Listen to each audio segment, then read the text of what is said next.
Hi guys, welcome back to security shark. और आज की वीडियो में हम बात करने वाले हैं सबसे बेसिक एसक्यूएल इंजेक्शन के बारे में।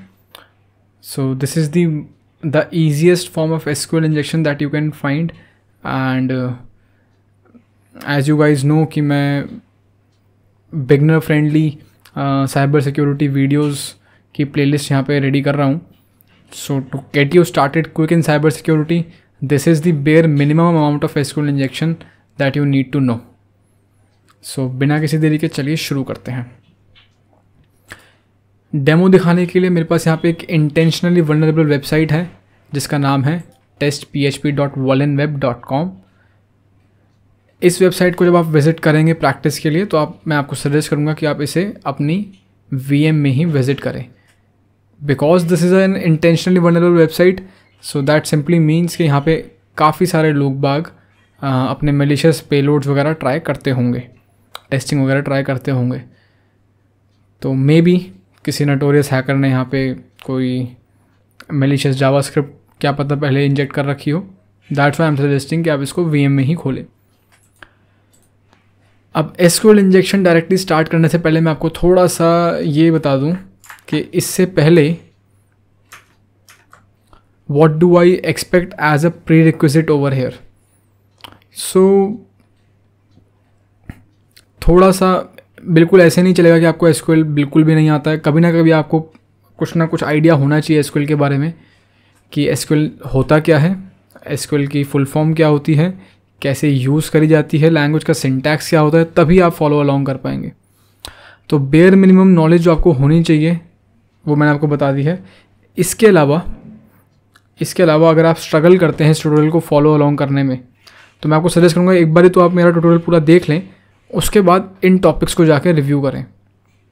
W3 स्कूल्स पे जाकर के आपको intro, syntax, select, where, and और नॉट, ऑर्डर बाय, इसके अलावा यूनियन एंड ग्रुप बाय।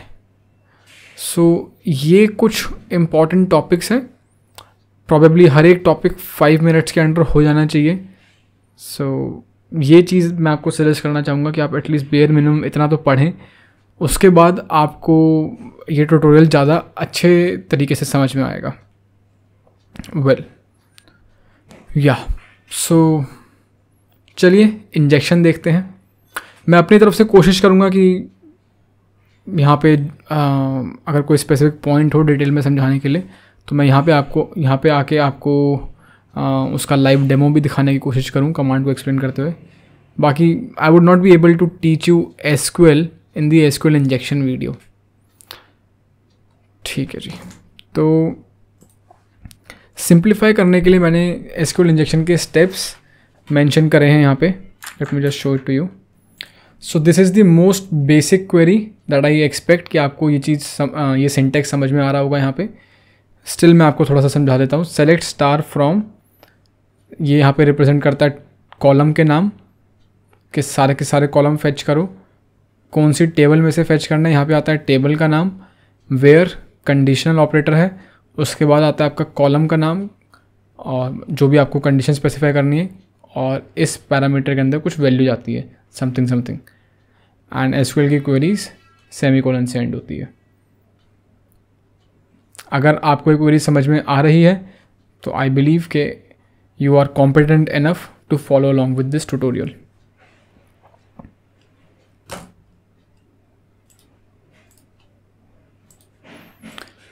सो यहाँ पे मैंने एक हाई लेवल ओवरव्यू दे दिया है SQL इंजेक्शन का। हम यहाँ पे यूनियन बेस्ड इंजेक्शन करने वाले हैं, सिंपलेस्ट फॉर्म। इससे ज़्यादा सिंपल SQL इंजेक्शन मार्केट में एग्जिस्ट नहीं करता है। तो कुछ 8 स्टेप्स हैं। सबसे पहले हम क्वेरी को ब्रेक करेंगे, क्वेरी को फिक्स करेंगे। हम रीजनेबली गेस करने की कोशिश करेंगे कि बैक एंड पे किस तरह की SQL क्वेरी चल रही है। जब ये चीज़ फिगर आउट हो जाएगी तो उसके बाद हम नंबर ऑफ़ कॉलम्स आइडेंटिफाई करने की कोशिश करेंगे। उसके बाद वल्नरेबल कॉलम्स आइडेंटिफाई करने की कोशिश करेंगे। उसके बाद हम वेरीफाई करेंगे कि जो वल्नरेबल कॉलम हमने आइडेंटिफाई किया है वो इंजेक्टेबल भी है या नहीं है। उसके बाद हम डेटाबेस का नाम फेच आउट करेंगे। उसके बाद टेबल का नाम फेच आउट करेंगे, उस डेटाबेस के अंदर कौन कौन सी टेबल्स अवेलेबल है। एंड उसके बाद हम उस टेबल के अंदर स्पेसिफिक कॉलम्स कौन कौन से हैं, and then we are going to figure out the information. So अगर ये चीज़ नहीं पता है तो मैं आपको बता देता हूँ, वैसे आपको ऑलरेडी पता होगी, मैं उम्मीद कर रहा हूँ यहाँ पे, कि डेटाबेस होता है, डेटाबेस के अंदर मल्टीपल टेबल्स हो सकती है और मल्टीपल टेबल्स के अंदर मल्टीपल कॉलम्स हो सकते हैं। So at the end of the day जो डेटा होता है इवेंचुअली यहाँ पे इन कॉलम्स के अंदर एग्जिस्ट करता है। सो इस डेटा तक पहुँचने के लिए हमें पता होना चाहिए कि भाई कौन से डेटाबेस में से, कौन सी टेबल के कौन से कॉलम में से हमें डेटा निकाल के लेके आना है। वही सब सेम स्टेप्स मैंने यहाँ पे मेंशन कर रखे हैं फिगर आउट करने के लिए। जिन्हें पता नहीं है कि एसक्यूएल इंजेक्शन होता क्या है, so SQL injection is an attack against the database. SQL database के अगेंस्ट जब हम अटैक करते हैं, कोई अटैक परफॉर्म करते हैं वेब एप्लीकेशन की मदद से, वेब एप्लीकेशन पे जब हम अटैक करते हैं सो दैट हम एसक्यूएल डेटाबेस में से कोई डेटा फेच कर सके, डेटा एक्सेस कर सके, जो कि नॉर्मली यूज़र को अलाउड नहीं होना चाहिए। So without any further ado let's dive right into it. So इस वेब एप्लीकेशन को जब आप एक्सप्लोर करेंगे तो आपको दिखेगा यहाँ पे ब्राउज कैटेगरीज में अगर आप जाते हो, पोस्टर्स में जाते हो, सो यहाँ पे आपको URL ऑब्जर्व करना है। There is a parameter over here $cat = 1 listproducts.php $cat = 1। इसको देख के मुझे समझ में आ रहा है कि एक गेट बेस्ड पैरामीटर है cat, उसकी वैल्यू असाइन हो रखी है 1। सबसे पहले मैं चेक करना चाहूँगा कि ये पैरामीटर स्टैटिक है या डायनेमिक है। कैसे चेक करूँगा? इसकी वैल्यूज़ वेरी करवा करके। cat = 2 पे आउटपुट वेरी कर रहा है, कोई एरर नहीं जनरेट कर रहा है, इसका मतलब ये पैरामीटर डायनेमिक है। मतलब इस PHP के कोड के अंदर कुछ प्रोसेसिंग हो रही है बिहाइंड द सीन्स इस पैरामीटर को लेकर के। वेल ठीक है जी। नाउ सेकंड स्टेप, या तो रिकॉनेसेंस के थ्रू हमने आइडेंटिफाई कर लिया होगा कि टारगेट वेब एप्लीकेशन के ऊपर MySQL चल रहा है या MS SQL चल रहा है, हमने डेटाबेस फिगर आउट कर लिया होगा। अगर नहीं किया है तो हम इस प्रोसेस के अंदर फिगर आउट करने की कोशिश करेंगे। तो जो नेक्स्ट स्टेप है हमारा वो है यहाँ पे एक एरर जनरेट करना। एरर जनरेट करेंगे। एरर जनरेट करने के लिए हम क्या करते हैं? सबसे पहला स्टेप फजिंग। फजिंग क्या होता है? Basically providing random nonsense data to the web application. तो यहाँ पे मैं डेटा कहाँ पे एंटर कर सकता हूँ एप्लीकेशन में? इस पैरामीटर में। ये जो $1 cat = 1 जो वैल्यू है, 1 जो वैल्यू है वो पैरामीटर है जिसको मैं मॉडिफाई कर सकता हूँ। तो मैं इस पैरामीटर को फर्स्ट करूँगा, यहाँ पे मैं लॉन्ग स्ट्रिंग ऑफ इंटीजर डालने की कोशिश करूँगा। I will press enter, then I am going to try with a long string of characters here. इसके अलावा मैं यहाँ पे अल्फा न्यूमेरिक कैरेक्टर्स ट्राई कर सकता हूँ। सो मैं यहाँ पे टारगेट एप्लीकेशन का बिहेवियर ऑब्जर्व करने की कोशिश कर रहा हूँ कि किस तरह से रिएक्ट करती है मेरे डिफरेंट बिहेवियर के साथ। इस ही फजिंग के प्रोसेस के अंदर मैं यहाँ पे स्पेशल कैरेक्टर्स भी इनपुट करके देखूंगा। तो स्पेशल कैरेक्टर्स में यहाँ पे मैं अपॉस्ट्रोफी डाल के देखूंगा and let's see what happens. Apostrophe जब मैंने यहाँ पे डाला so I can see there is an error जो मुझे अब मेरी स्क्रीन के सामने दिखाया जा रहा है। तो मुझे यहाँ से पता चल गया कि भाई एक एरर मैंने सक्सेसफुली जनरेट कर दिया है। क्यों जनरेट किया? क्योंकि मैंने क्वेरी ब्रेक कर दी है। क्वेरी कैसे ब्रेक करी मैं भी बताऊँगा अभी आपको। उसके अलावा मेरे को यहाँ पे डेटाबेस का टाइप रिवील हो रहा है दैट कि जो टारगेट डेटाबेस है वो MySQL डेटाबेस है। बहुत ही अच्छी बात है। तो इसी के साथ साथ right syntax to use near something like this. इसको अगर मैं कॉपी कर लूँ और एनालाइज करने की कोशिश करूँ, चलो यहाँ पे करके देखूँ, तो आप देखोगे कि ये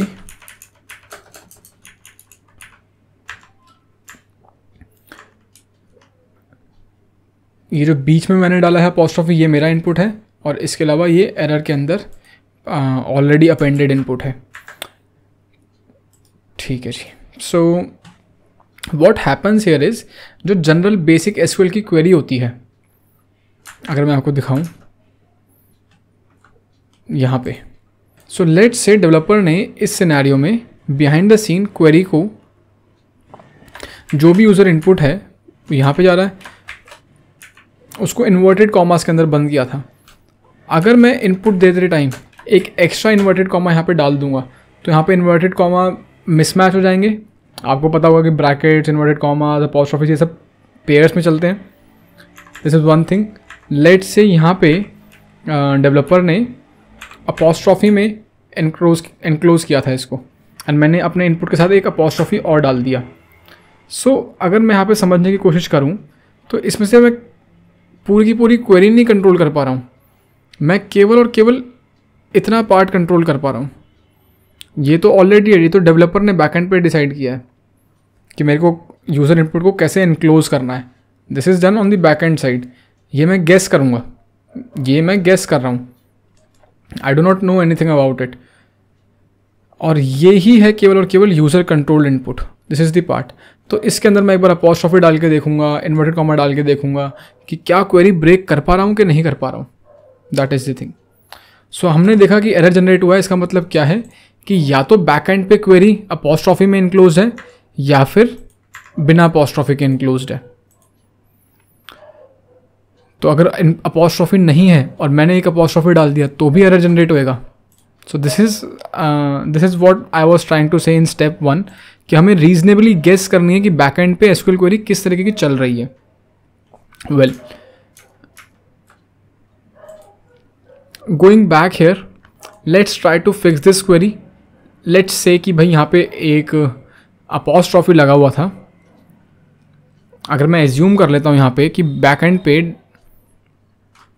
डेवलपर ने यूज़र इनपुट को अपॉस्ट्रोफी में इनक्लोज किया था, तो इसका मतलब अगर मैं इसके आगे कमेंट आउट कर दूँ बाकी के पार्ट को तो एक क्वेरी चलनी चाहिए, लेकिन ऐसा नहीं हो रहा है, ये नहीं चल रही है।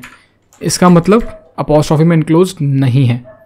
ठीक है जी, तो मैं इसको हटा देता हूँ। Let's just press enter. So मुझे एक चीज़ तो फिगर आउट हो गई है कि ये पैरामीटर जो है डायनेमिक है and it is susceptible to injection. अगर मैं आगे और ट्राई करूँगा तो क्या पता इंजेक्शन सक्सेसफुल हो जाए यहाँ पे। सो सेकंड स्टेप पे चलते हैं। सेकंड स्टेप में था हमारा कि हमें यहाँ पे नंबर ऑफ़ कॉलम्स आइडेंटिफाई करने हैं। नंबर ऑफ़ कॉलम्स कैसे आइडेंटिफाई करूँगा? मैं नंबर ऑफ़ कॉलम्स आइडेंटिफाई करूँगा ऑर्डर बाय क्लॉज से, ऑर्डर बाय 1। आप देखोगे मेरा आउटपुट जो है, ये जो यहाँ पे फोटोज़ आ रही है, ये रीअरेंज हो रहा है। आप ये चीज़ ऑब्जर्व कर पाओगे। सो जिन लोगों को ऑर्डर बाय नहीं पता है वो यहाँ पे आके पढ़ सकते हैं। मैं एक छोटा सा डेमो दिखा देता हूँ आपको यहाँ पे। जैसे कि हमारे पास 2 डेटाबेस है, लेट से डेमो डेटाबेस। ये एक डेटाबेस है, इसके अंदर कुछ कॉलम्स हैं 1 2 3 4 5 6 7। ये एक डेटाबेस है जिसमें 7 कॉलम्स हैं, कॉलम्स के नाम दे रखे हैं। अब मान लीजिए कि मैंने एक क्वेरी चलाई सेलेक्ट स्टार फ्रॉम कस्टमर्स, मतलब सारे के सारे कॉलम्स निकाल के लेके आओ आउटपुट में कस्टमर्स टेबल में से। ये कस्टमर नाम की टेबल है, इसमें से सारे के सारे कॉलम्स ले आएगा आउटपुट में। लेकिन मैं चाहता हूँ कि आप जो है आउटपुट में डेटा को रीअरेंज करो, रीअरेंज करके शो करो। तो अगर मैं ऑर्डर बाय कंट्री करता हूँ तो जो कंट्री कॉलम है इसको अल्फ़ाबेटिक ऑर्डर में अरेंज करके मुझे आउटपुट दिखाएगा। Let's say try it by yourself. अगर मैंने इसको रन किया तो आप देखोगे जो कंट्री कॉलम है यहाँ पे राइट हैंड साइड पे, वो ए से स्टार्ट हो गया, देन बी सी जा रहा है। On the other hand customer ID यहाँ पे रीअरेंज हो गई है। मैं अपने आउटपुट को वेरी करवा रहा हूँ, रीअरेंज करवा रहा हूँ। Let's say I want to rearrange my output on the basis of customer ID, तो मैं यहाँ पे कस्टमर आईडी मेंशन कर सकता हूँ इस पार्ट पे। तो अब कस्टमर आईडी के बेसिस पे यहाँ पे और डेटा रीअरेंज हो गया, कस्टमर आईडी सीक्वेंस में सेट हो गई है। ठीक है जी। नाउ इस एग्जाम्पल के अंदर तो हम कॉलम्स को कॉलम नेम से रेफ़र कर रहे हैं, लेकिन यहाँ पे मैंने आपको दिखाया ऑर्डर बाय 1 ऑर्डर बाय 2 कर रहा हूँ। सो ये क्या चीज़ है भाई? कॉलम्स को ना हम 2 तरीके से एक्सेस कर सकते हैं। पहली चीज़ है कॉलम्स को हम कॉलम के नाम से एक्सेस कर सकते हैं। दूसरी चीज़ कॉलम को हम कॉलम के सीरियल नंबर से एक्सेस कर सकते हैं, जैसे कि first column, second column, third column, fourth column, fifth column, sixth column, seventh column. Let say कि मेरे को postal code, let say city के बेसिस पे मेरे को रीअरेंज करना था, तो या तो मैं यहाँ पे ऑर्डर बाय सिटी कर दूँ या फिर मैं इसका नंबर दे देता हूँ कॉलम का 1 2 3 4 5।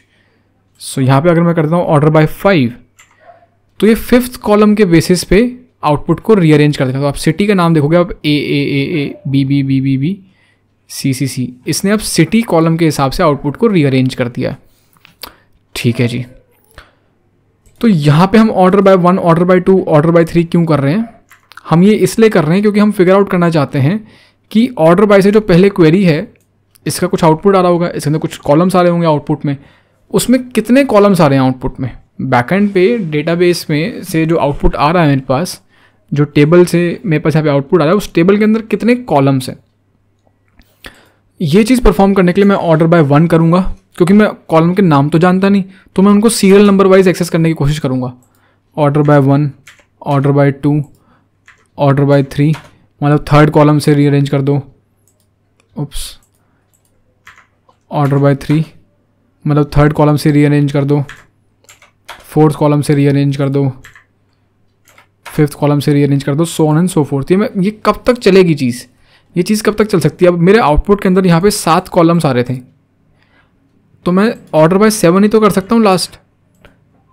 अगर मैं यहाँ पे मतलब 7th का मतलब क्या है, कंट्री कॉलम। अगर मैं यहाँ पे ऑर्डर बाय 8 करता हूँ तो ये क्या करेगा, अननोन कॉलम। ये engine does not recognize 8 as a valid field name और एक्सप्रेशन। तो यहाँ पे क्या हुआ, यहाँ पे एक एरर जनरेट कर दिया इसने कि भाई 8वां जो आप कॉलम कह रहे हो, जिसके बेसिस पे आप रीअरेंज करने को कह रहे हो, वो तो कॉलम एग्जिस्ट नहीं करता है। तो सेम चीज़ मैं यहाँ पे करके देखना चाहता हूँ कि ये मैं जब तक करता रहूँगा जब तक यहाँ पे एरर ना आ जाए। 6, 7, 8, 9, 10, 11, 12। सो 12 में इसने कह दिया unknown column 12 in order clause, कि जो आपने ऑर्डर बाय क्लॉज लगाया है इसमें 12 तो हम आइडेंटिफाई नहीं कर पा रहे हैं। इसका मतलब क्या है कि यहाँ पे बैकएंड पे 11 कॉलम्स हैं। ये चीज़ मैंने आइडेंटिफाई कर ली, बैकएंड पे 11 कॉलम्स हैं। जैसे कि आप यहाँ पे देख सकते हो कि 8 का मतलब क्या है, 8 पे अगर एरर दे रहा है तो मतलब बैकएंड पे 7 कॉलम्स हैं। 7 पे क्वेरी चल रही थी, मतलब लास्ट कॉलम नंबर जो है वो 7 है। ठीक है जी। अब ये चीज़ मैंने आइडेंटिफाई क्यों करी है मैं आपको ये भी बताऊंगा, क्योंकि इसके बाद जब मैंने यहाँ पे आइडेंटिफाई कर लिया कि कितने नंबर ऑफ कॉलम्स हैं, इसके बाद मैं यूनियन ऑपरेटर यहाँ पे यूज़ करने वाला हूँ। यूनियन ऑपरेटर यूज़ करने से पहले मैं यहाँ पे स्टेप्स में मेंशन कर देता हूँ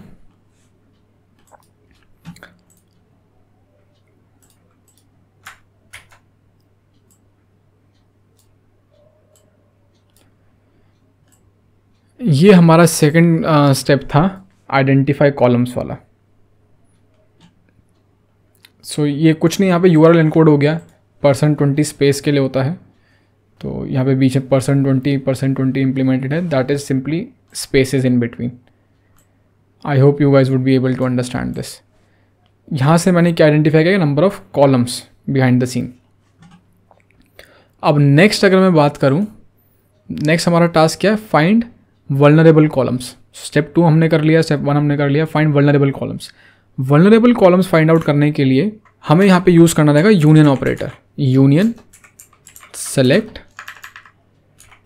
1 2 3 4 5 6 7 8 9 10 11, press enter and you can see कि क्वेरी हमारी फर्स्ट क्लास चल रही है। तो ये चीज़ मैंने ऐसे क्यों परफॉर्म करी है, मैंने ऑर्डर बाय क्यों किया, मैंने नंबर ऑफ़ कॉलम्स क्यों करे, क्योंकि मुझे यूनियन ऑपरेटर यूज़ करना था। और यूनियन ऑपरेटर भी मैंने आपको यहाँ पे पढ़ने के लिए दिया था।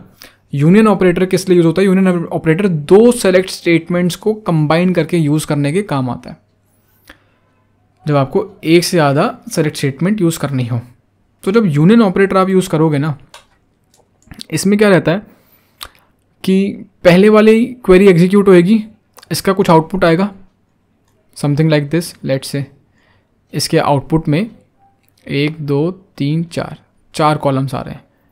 इस एग्जांपल में तो मेंशन नहीं है, कॉलम अंडरस्कोर नेम्स लिखा हुआ है बस। यूनियन सेलेक्ट फ्रॉम सेकंड, तो सेकंड क्वेरी में से भी सेम नंबर ऑफ कॉलम्स ही आने चाहिए। काउंट की बात हो रही है, काउंट जो है सेकंड क्वेरी में से भी सेम नंबर ऑफ कॉलम्स आएंगे, तो ही ये इसके नीचे आकर के सेकंड क्वेरी में से आउटपुट इसके नीचे आके अपेंड हो जाएगा। ऐसे ही 4 कॉलम्स इसके नीचे आके अपेंड हो जाएंगे, यह आएगा सेकंड क्वेरी से डेटा। ऐसा क्यों, क्योंकि ऐसा नहीं होना चाहिए कि भाई सेकंड क्वेरी से जो है लेट से 5 कॉलम मैंने रिटर्न करवा दिए, तो यहाँ पे क्या है, कुछ इस तरीके से आपको डेटा दिखेगा जो कि इनवैलिड है। इस तरीके से आप कभी भी क्वेरी चला ही नहीं सकते। इसलिए दोनों ही क्वेरी का आउटपुट कॉलम्स जो है कॉलम नंबर्स सेम होने चाहिए कि पहली वाली क्वेरी अगर 11 कॉलम आउटपुट में दे रही है तो आपको सेकंड जो क्वेरी चलानी है वो भी 11 कॉलम ही देनी चाहिए आउटपुट में। एक सिंपल टेबल बननी चाहिए। अगर पहली वाली क्वेरी ज़्यादा आउटपुट देती तो पहली वाली क्वेरी के अंदर ऐसा हो सकता था भाई 6 कॉलम हो और दूसरी वाली क्वेरी के अंदर केवल 5 कॉलम हमने इंक्लूड कराए। Again this is also invalid, this is also not done. इसकी आप प्रैक्टिस करके देख सकते हो, मैं नहीं करके दिखाऊंगा आपको, बट यहाँ पे आप बहुत अच्छे से प्रैक्टिकल प्रैक्टिस कर सकते हो। Okay, let's get back. So union select 1 2 3 4 5, ये 1 से लेके 11 तक बस मैंने 11 कॉलम्स को रिप्रेजेंट करने के लिए नंबर्स लिखे हैं। इसके जगह आप करेक्टर्स भी यूज़ कर सकते हो, that's not a big deal. जब आप थोड़ा सा एसक्यूएल के सिंटैक्स से फैमिलियराइज हो जाओगे so you would be able to understand realise कि भाई this does not makes a lot of difference कि मैं नंबर्स यूज़ कर रहा हूँ या मैं कौन से नंबर्स यूज़ कर रहा हूँ। वेल, अब यहाँ पे मुझे क्या आइडेंटिफाई करना है, मुझे आइडेंटिफाई करना है इस पेज को स्क्रॉल करके कि पहली वाली क्वेरी से डेटा आया, यूनियन से पहली वाली क्वेरी से डेटा आया और उसके नीचे दूसरी वाली क्वेरी से डेटा आकर के चिपक गया। जैसा कि मैंने आपको अभी छोटे से डेमोन्स्ट्रेशन में दिखाया था, यूनियन के अंदर पहली वाली क्वेरी रन होती है, उसके नीचे दूसरी वाली क्वेरी का डेटा आकर के चिपक जाता है। तो ये जो डेटा आया है ये दूसरी वाली क्वेरी से डेटा निकल के आया है। तो मैं यहाँ पे देख पा रहा हूँ कि number 7, number 2 and number 9 are the vulnerable columns. तो इसके आगे प्रॉबेबली कोई कंडीशन वगैरह भी होगी बिहाइंड द सीन, यहाँ पे वेयर क्लॉज क्या पता लगा हुआ हो। We can not think about it right now clearly, क्योंकि हम प्रोग्रामर नहीं है इस पॉइंट पे, हम तो अटैकर है। Eight the end of the day मुझे बस इतना पता है कि 3 कॉलम्स में से, टेबल के 3 कॉलम्स में से स्क्रीन पे जो टेबल के 11 कॉलम्स में से जो आउटपुट आ रहा है, जो स्क्रीन पे विजिबल है, वो 3 कॉलम्स में से आ रहा है। 7th प्लेस पे जो है इस जगह से, इस जगह से और इस जगह से, ठीक है। So these are going to be considered as my vulnerable columns, these are vulnerable columns. So इस क्वेरी को भी मैं सेव करके रख लेता हूँ आप लोगों के रेफरेंस के लिए।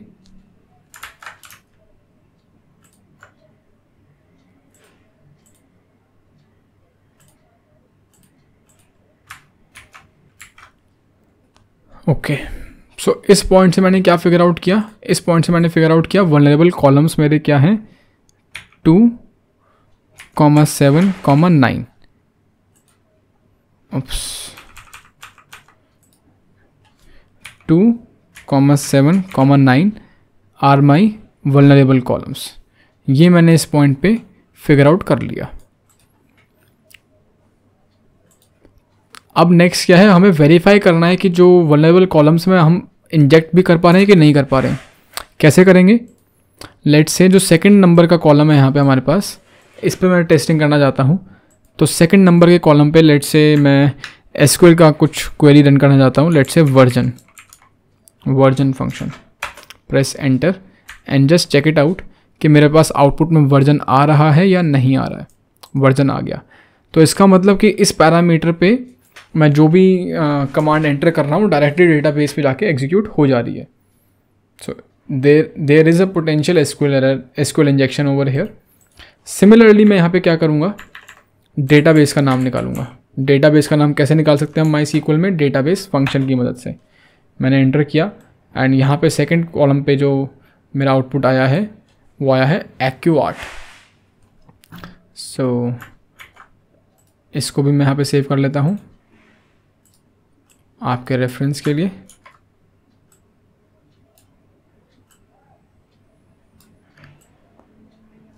एंड इस पॉइंट से आगे हमारे पास डेटाबेस का नाम आ गया है, तो I can just say write it as AccuArt database name. ये हमारी एक तरीके से फाइंडिंग्स हम नोट डाउन कर रहे हैं यहाँ पे साथ साथ, डेटाबेस नेम AccuArt। तो मैंने आपको बताया था कि हमें डेटाबेस का नाम निकालना है, टेबल का नाम निकालना है, कॉलम का नाम निकालना है एंड उसके बाद ही हम दूसरी इन्फॉर्मेशन फेच कर पाएंगे। सो देखते हैं कि यहाँ पे हम टेबल का नाम कैसे निकालेंगे। टेबल्स का नाम निकालना चाहता हूँ, तो टेबल्स का नाम निकालने के लिए मैं अगेन सेकंड कॉलम ही यूज़ करूँगा। तो सेकंड कॉलम को रिप्लेस करके मैं मेंशन कर देता हूँ टेबल अंडरस्कोर नेम। जी निकालना कहाँ से है, जी निकालना है from information underscore schema dot tables. जिन लोगों को नहीं पता इसके बारे में मैं बता देता हूँ, ये सिंटैक्स रहता है हमारे पास information underscore schema dot tables, select star from information underscore schema dot tables. इसके अंदर हमारे पास सारी की सारी टेबल्स की लिस्ट मेंशन रहती है। बाय डिफ़ॉल्ट जो भी डेटाबेस सेलेक्टेड होगा उसकी सारी सारी टेबल्स की लिस्ट ये क्वेरी मेरे को निकाल के दे देगी। बट हमारे केस में हम स्पेसिफिक डेटाबेस मेंशन करना चाहते हैं यहाँ पे, तो वेयर, इसके आगे मैं मेंशन करूँगा where table underscore schema is equals to मेरे डेटाबेस का नाम AccuArt and press enter. So इस पॉइंट पे मैं क्या कर रहा हूँ, information underscore schema dot table से AccuArt डेटाबेस के अंदर जितनी भी टेबल्स हैं उनके नाम निकाल के ला रहा हूँ। एंड आप यहाँ पे देख सकते हो कि सेकंड कॉलम की जगह पे क्वेरी से निकल के डेटा आ गया है और सारे के सारे टेबल नेम्स यहाँ पे आ गए हैं। आर्टिस्ट, कार्ड्स, कैटेग, featured, guest book, pictures, products, users, etcetera etcetera. बहुत ही अच्छी बात है। अब यहाँ से मुझे एक टेबल डिसाइड करनी रहेगी जिसके मैं सारे कॉलम्स फिगर आउट करना चाहता हूँ। तो users table seems to be relevant to me. Generally क्या है, इसके अंदर शायद से यूजर्स का डेटा होगा, ये मैं रीजनेबली गेस कर सकता हूँ। सो नेक्स्ट क्वेरी के अंदर मैं कॉलम नेम्स निकालूंगा। उससे पहले मैं इस क्वेरी को टेक्स्ट बोर्ड पे संभाल के रख लेता हूँ।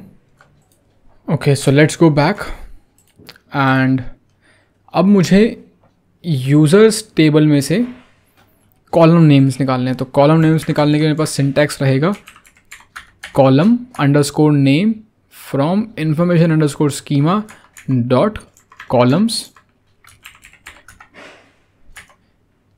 इस टेबल के अंदर सारे के सारे कॉलम्स के नाम रहते हैं। Where table underscore name is equals to मेरी टेबल का नाम, दैट इज यूजर्स। इस टेबल के नाम की जगह आप कोई और नाम भी दे सकते हो, product, pictures, anything you want. मैं यूजर्स के लिए परफॉर्म कर रहा हूँ।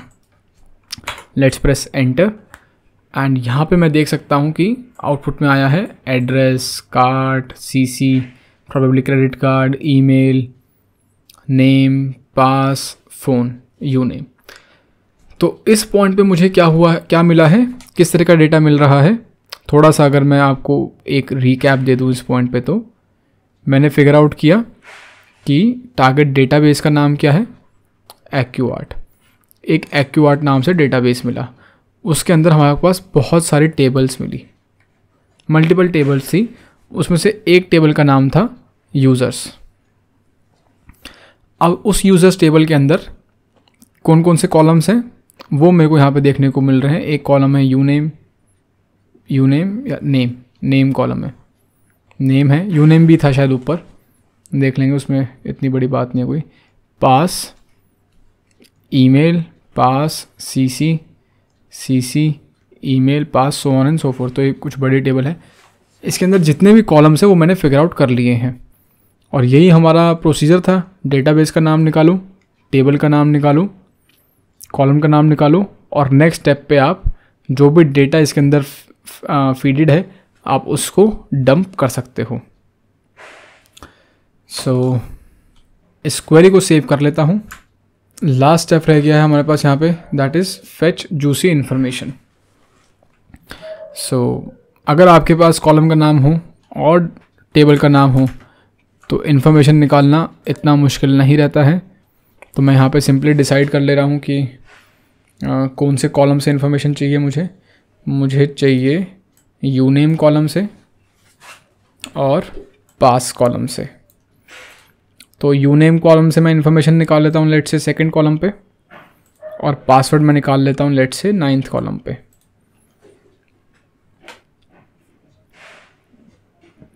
So let's mention you name over here, you name, और 9th कॉलम पे मैं मेंशन कर दे रहा हूँ पास।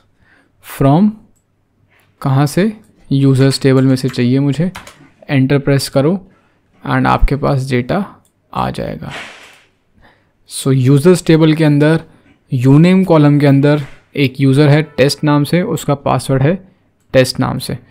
एक ही डिटेल ही है हमारे यूज़र्स टेबल के अंदर, इसलिए और कोई यूज़र नेम्स नहीं आए हैं। इसके अलावा मैं यहाँ पे ईमेल भी निकाल सकता हूँ। आई can just type email over here, क्योंकि ईमेल कॉलम था एक अवेलेबल, तो email डिटेल आ गई यहाँ पे। I can type CC over here credit card details के लिए। So this is the credit card detail which is there in the database. So ये एक छोटा सा डेमो था एसक्यूएल इंजेक्शन दिखाने के लिए। मुझे उम्मीद है आप लोगों को समझ में आया होगा, और इस सेम चीज़ को आप प्रैक्टिस करो। आप सेम स्टेप्स को रेप्लिकेट कर सकते हो इसी वेबसाइट पे किसी और टेबल के लिए, किसी और टेबल को परस्यू करने के लिए, उसके किसी और कॉलम के लिए। That is what you can try doing for practice के बिना चीज़ें समझ में नहीं आएंगी। एसक्यूएल इंजेक्शन ऐसी चीज़ें जो लोगों को अक्सर पहली बारी में समझ में नहीं आता है, तो मैंने कोशिश करी है बहुत सिंपल वे में समझाने की। और ये केवल एक तरीके से एसक्यूएल इंजेक्शन का ट्रेलर था। एसक्यूएल इंजेक्शन की डेडिकेटेड मैं एक प्लेलिस्ट बनाऊंगा जिसमें सारे के सारे एसक्यूएल इंजेक्शन के टाइप्स कवर करूंगा, बिगनर टू एडवांस। तो ये उसके लिए एज अ प्रीरिक्विजिट एक्ट करेगा। एडवांस में हम ब्लाइंड भी देखेंगे, error, time based, double query, second order injection, सब चीज़ें देखेंगे, but with passage of time, slowly and steadily. अगर आपको नहीं समझ में आया है तो एसक्यूएल इंजेक्शन समझने की बजाय आप सबसे पहले एसक्यूएल का सिंटैक्स समझने की कोशिश करो। इंजेक्शन मत पढ़ो, पहले एसक्यूएल का सिंटैक्स पढ़ो, उसके बाद आप इंजेक्शन पढ़ना, आपको कंपैरेटिवली ईजी लगेगा। इस लास्ट क्वेरी को भी मैं आपके लिए यहाँ पे सेव कर लेता हूँ। सो ये लास्ट क्वेरी थी हमारी जो हमने रन करी इन सभी स्टेप्स के कॉरस्पॉन्डिंग डेटा डंप करने के लिए, एसक्यूएल इंजेक्शन करने के लिए। You guys can refer to this syntax. %20 spaces है, मैंने आपको बता दिया है। अगर कोई एरर फेस करो कमेंट सेक्शन में बता देना, उसमें हेल्प आउट कर सकता हूँ, या फिर आप किसी भी हमारे सोशल मीडिया चैनल पे एरर शेयर कर सकते हो। वहाँ पे या तो मैं हेल्प कर दूँगा, वरना कोई ना कोई तो हेल्प कर ही देगा आपकी। एंड या दैट्स ऑल। सो मुझे उम्मीद है कि आप लोगों को ये वीडियो अच्छी लगी होगी। अगर आपको इससे कुछ सीखने को मिला है तो मैं आपको सजेस्ट करूँगा कि आप अपने फ्रेंड के साथ भी इसको शेयर करें, ताकि ज़्यादा से ज़्यादा लोगों के पास ईजी एक्सप्लेनेशन पहुँचे, एंड दैट टू इन हिंदी। सो या like, share and subscribe to my channel guys.